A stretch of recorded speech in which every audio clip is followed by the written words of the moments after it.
দেখো গঙ্গার ট্যাংরা মাছ, গঙ্গার কি জানি না, ট্যাংরা মাছ নিয়ে এসছে। তবে এটা দেখে মনে হচ্ছে গঙ্গারই ট্যাংরা মাছ নিয়ে এসছে বন্ধুরা।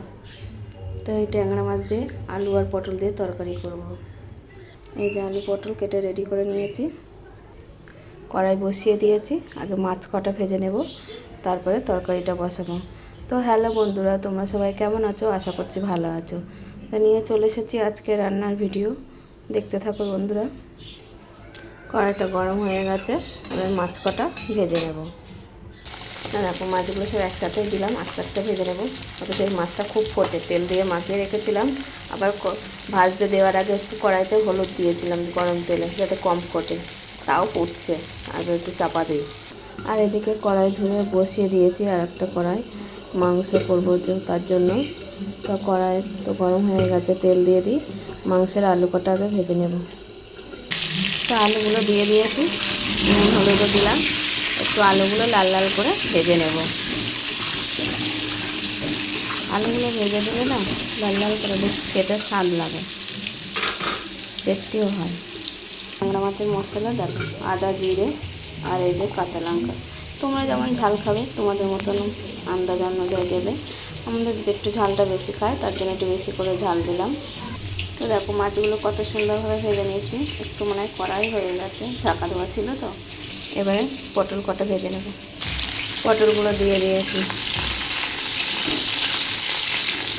রান্নাটা হলো একটা আর্ট, যেমন তোমার মনের ইচ্ছা হয় তুমি করতে পারো, কিন্তু হ্যাঁ করতে হবে এমন করে যাতে ভালো লাগে খেতে। কারণ রান্নাটা কেউ শিখে আসে, কেউ না শিখেই আসে। তবে হ্যাঁ, আমি কিন্তু বিয়ের আগে রান্নাটা করতাম, কিন্তু খুব কম। কিন্তু রান্নাটা করতে করতে করতে করতে আমি একটু রান্নাটা শিখে গেছি। আর একটা জিনিস কী বলো তো, দেখতে দেখতেও জিনিসটা শেখা যায়। পটল ভাজা কমপ্লিট, তুলে নেব।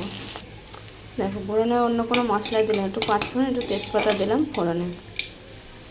এবার কেটে রাখা পেঁয়াজটা দেবো। পেঁয়াজটা দিয়ে দিলাম, একটু পেঁয়াজটা লাল লাল করে ভেজে নেব।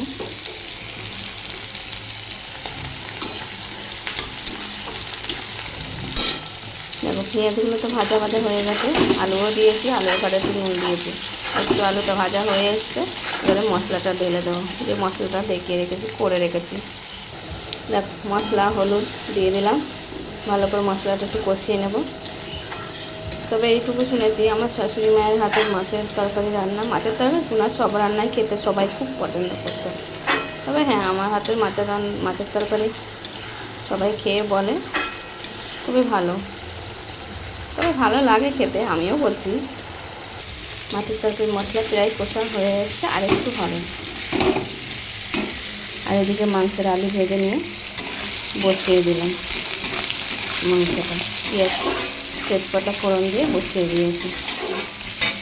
তো দেখো মশলাটা আমার পুরো কষা হয়ে গেছে, পুরো একদম সুন্দর ভাজা হয়েছে। এবারে আমি জল দিয়ে দেবো মাছের। তো দেখো জল পটল একসাথে মাছ সব দিয়েই দিয়েছি। অল্প তরকারি তো, আলাদা আলাদা করে আর ফোটালাম না, যাতে একসাথে সব তরকারি ফুটে যায় সুন্দরভাবে। তো দেখো আমার মাছের ঝোলটা তো কমপ্লিট হয়ে গেছে, একটু ভাজা জিরের গুঁড়ো দিয়ে নামিয়ে নেব।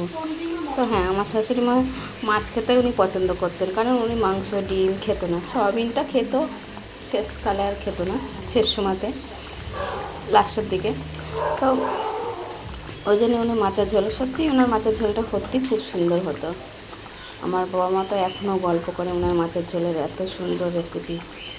সাধারণ সাদা মাটা দিয়েই রান্না করতো, কিন্তু তাও যেন কত সুন্দর হতো। তো দেখো তোমাদের সঙ্গে গল্প করতে করতে তোমার রান্নাটা দিক হয়ে গেল। আজকে দুপুরে এটাই মিনিট ছিল। আর এদিকে মাংসের মশলাটা কষা হচ্ছে। তো যদি ভালো লাগে তো লাইক কমেন্ট শেয়ার করে দিও বন্ধুরা। আর তোমরা সবাই ভালো থেকো, সবাইকে শুভ দুপুরের অনেক শুভেচ্ছা ও ভালোবাসা রইল।